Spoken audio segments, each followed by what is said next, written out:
আসসালামু আলাইকুম। আপনিও কি মহাভাবনা চ্যানেলের মতো ভিডিও বানাতে চান, তার মতো মিলিয়ন মিলিয়ন ভিউজ এবং লক্ষ লক্ষ সাবস্ক্রাইবার অর্জন করতে চান? ইয়েস, এজন্য আজকের ভিডিওতে A to Z দেখাবো কিভাবে আপনিও মহাভাবনা চ্যানেলের মতো ভিডিও বানাতে পারবেন।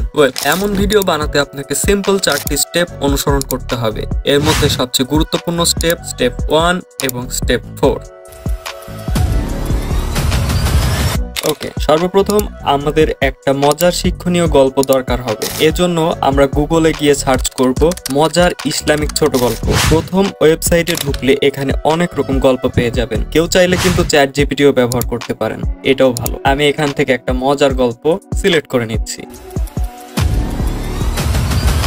এ ধরনের ভিডিওর প্রাণ হলো ভয়েস, কারণ ভয়েস আকর্ষণীয় ইন্টারেস্টিং না হলে কেউ পুরো ভিডিও দেখবে না আর সাবস্ক্রাইবও করবে না, যেমনটা আপনারা আমার চ্যানেলকে সাবস্ক্রাইব করেন না। ভয়েস ওভারকে আমরা দুই ভাগে ভাগ করতে পারি, এক হলো ভয়েস রেকর্ডিং আর দুই হলো ভয়েস এডিটিং। রেকর্ডিং এর ক্ষেত্রে আপনাদের কিছু প্রো টিপস দিয়ে রাখি। ভয়েস রেকর্ড করবেন আপনার ফোনের সাথে থাকা রেকর্ডার ব্যবহার করে। কথা বলার সময় উচ্চারণ করবেন স্পষ্টভাবে, একটু সুর করে কথা বলার চেষ্টা করবেন, যথাসম্ভব জোরে কথা বলার চেষ্টা করবেন এবং বিরাম চিহ্ন অনুযায়ী কথা বলবেন, মানে দাড়ি কমা ইত্যাদি গুলো খেয়াল করে। এই গেল ভয়েস রেকর্ডিং এর কথা। আর ভয়েস এডিটিং এর কথা এই ভিডিওর শেষে বলবো। সর্বপ্রথম চলে যাবেন গুগলে, এরপর সেখানে সার্চ করবেন কোপাইলট ইমেজ জেনারেটর। প্রথমে আসা লিঙ্কে ঢুকে যাবেন। সাইন আপ এর পর এরকম একটা বক্স দেখতে পারবেন। আপনার কেমন ফটো প্রয়োজন সেটা এখানে লিখতে হবে, চাইলে বাংলাতেও লিখতে পারেন। বাংলাতে লেখার পরে অথবা ইংরেজিতে লেখার পরে জেনারেট বাটনে ক্লিক করলে 4টি ফটো পেয়ে যাবেন। এভাবে যতগুলো প্রয়োজন ফটো জেনারেট করে নেবেন। এবার হলো আমাদের ফাইনাল স্টেপ। এখন আমাদের কাছে স্ক্রিপ্ট আছে, ভয়েস ওভার আছে, ফটোজ আছে। এই এডিটিং ধাপে আমরা এই সবগুলোকে এক করব।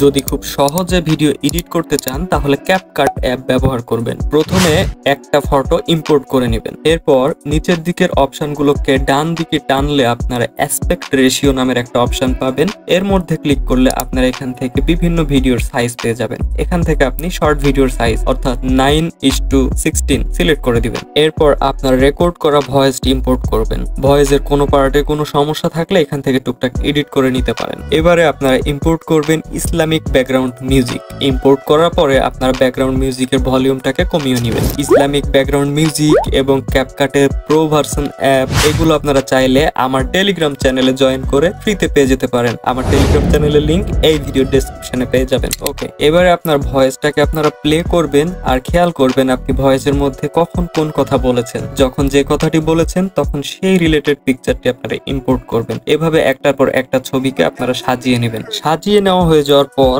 একদম ডান দিকে একটা অপশন পাবেন ব্যাকগ্রাউন্ড নামে। এখানে আপনারা ক্লিক করলে ব্লার নামের একটা অপশন দেখতে পারবেন। এই ব্লারের মধ্যে ঢুকলে সেকেন্ড যে অপশনটি আছে এটাকে আপনারা সিলেক্ট করে দিবেন। এখন কিন্তু ভিডিওটা দেখতে অনেকটা মহাভাবনার মতো লাগছে। ওকে, তবে আরো কিছু বাকি আছে। এবারে চলে যাবেন আপনার প্রথম ইম্পোর্ট করা ফটোতে। প্রথম ইম্পোর্ট করা ফটোতে ক্লিক করলে নিচে স্টাইল নামে একটা অপশন দেখতে পারবেন। এটাতে ঢুকলে আপনারা অনেক রকম স্টাইল দেখতে পারবেন। এখান থেকে আপনারা স্ক্রল করে 3D জুম নামে একটা অপশন পাবেন, এটাকে সিলেক্ট করে নেবেন। এই অপশনটি আপনারা প্রত্যেকটা ফটোতে সিলেক্ট করে দিবেন। 3D জুমকে সিলেক্ট করে দেওয়ার পর এবার কিন্তু আপনাদের মোটামুটি সব কাজ শেষ।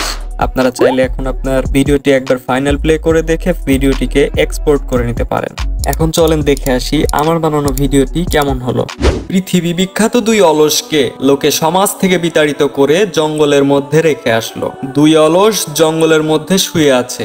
এমন সময় এক লোক ঘোড়ায় চড়ে সেই জঙ্গলের ভিতর দিয়ে যাচ্ছিল। এমন সময় শুয়ে থাকা অলসদের মধ্যে একজন ঘোড়ায় চড়া ব্যক্তিকে কাছে ডেকে বললেন, ভাই, আমার বুকের উপর একটি বড়ই পড়ে আছে, তুমি সেটা আমার মুখে তুলে দাও তো। তখন ঘোড়ায় চড়া ব্যক্তি বলল, বেটা হামো, তুই নিজে বড়ইটা তুলে খেতে পারিস না? তখন সেই অলস বলল, ভাই, গত 2 দিন থেকে বড়ইটা আমার বুকের উপর পড়ে আছে, আমার অনেক খিদে পেয়েছে, বেশি কথা না বলে বড়ইটা আমার মুখে তুলে দেন। আমি আপনাদের আগেই বলেছিলাম এসব ভিডিওর প্রাণ হলো ভয়েস। এটাকে আপনারা যত বেশি উন্নত করতে পারবেন আপনার ভিডিও তত বেশি সুন্দর হবে। মোবাইল দিয়ে কিভাবে আপনারা আপনাদের ভয়েসকে সেরা ভাবে এডিট করতে পারবেন এইটা যদি জানতে চান তাহলে স্ক্রিনে শো হওয়া ভিডিওটি দেখতে পারেন। আল্লাহ হাফেজ।